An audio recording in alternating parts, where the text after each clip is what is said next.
दिल्ली में शनिवार को आईएएस की एक कोचिंग में बेसमेंट में पानी भर जाने से 3 लोगों की मौत हो गई। 3 ऐसे लोगों की जो आईएएस एस्पिरेंट थे, जो आईएएस की तैयारी कर रहे थे। और तब इससे जुड़ी जो बड़ी खबर है इस समय की, वो हम आपको बता देते हैं।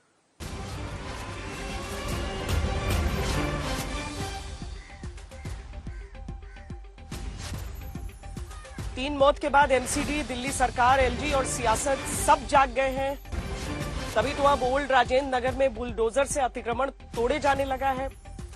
एलजी वीके सक्सेना दौरा करने पहुंचे हैं। बीजेपी और आम आदमी पार्टी एक दूसरे के खिलाफ प्रदर्शन करने लगे हैं। अवैध निर्माण से जुड़ी दूसरी बड़ी कोचिंग पर एक्शन होने लगे हैं। कोचिंग सेंटर सील किए जाने लगे हैं। और तब खबरदार करता सीधा सा सवाल है कि क्या जनता की जान जाए, सीएम एलजी की सियासत न जाए।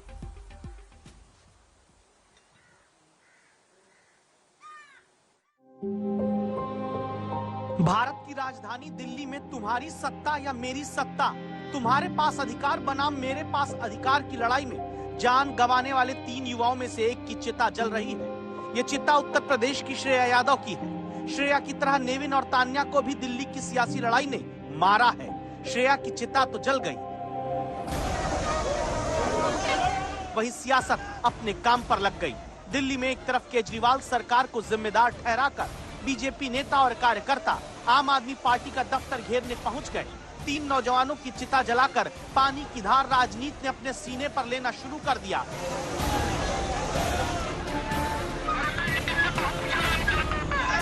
कुछ ही देर में हाथ में प्लेकार्ड लेकर एलजी सचिवालय के बाहर आम आदमी पार्टी के विधायक, नेता, कार्यकर्ता भी पहुंच गए। इनकी मांग है एमसीडी कमिश्नर को हटाया जाए। एक दूसरे पर ठीकरा फोड़ने, एक दूसरे पर गलती थोपने, हमने कहा था ना तुम जागे नहीं, तुम जिम्मेदार हो, तुम सो रहे थे। इन सारी सियासत के बीच 3 मौत हो चुकी है। यह आंकड़ा यूं ही बढ़ता रहेगा जब तक दिल्ली में जवाबदेही नहीं तय होती, जब तक दिल्ली में सत्ता और अधिकारों की चक्की एलजी और केजरीवाल सरकार के 2 पार्टों की चलती रहेगी। ये तय है जैसे शनिवार रात को तान्या, नेविन, श्रेया कोचिंग सेंटर के बेसमेंट में पढ़ते पढ़ते डुबाकर मार दिए गए, आगे और भी लोग मारे जाते रहेंगे। जो अधिकारी इसमें दोषी हैं उन सबके खिलाफ कार्रवाई। कैसे वो इलीगल बेसमेंट चल रहा था, कैसे उनको एनओसी मिल गई? नतीजा अभी भी ढाक के 3 पात।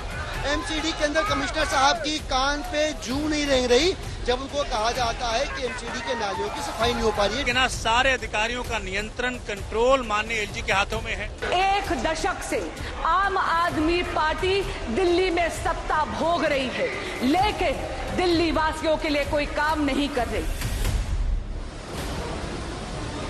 इस तस्वीर को देखिए। शनिवार रात जिस राउज आइस कोचिंग के बेसमेंट में पानी भर रहा था, एक के बाद एक कई युवा तो अपनी जान बचाकर यहां से निकाले गए, लेकिन इसी बेसमेंट में बाढ़ की तरह दाखिल हुए 10 फीट गहराई वाले पानी ने 3 युवाओं को मार दिया। और 3 मौत के बाद दिल्ली में हो क्या रहा है?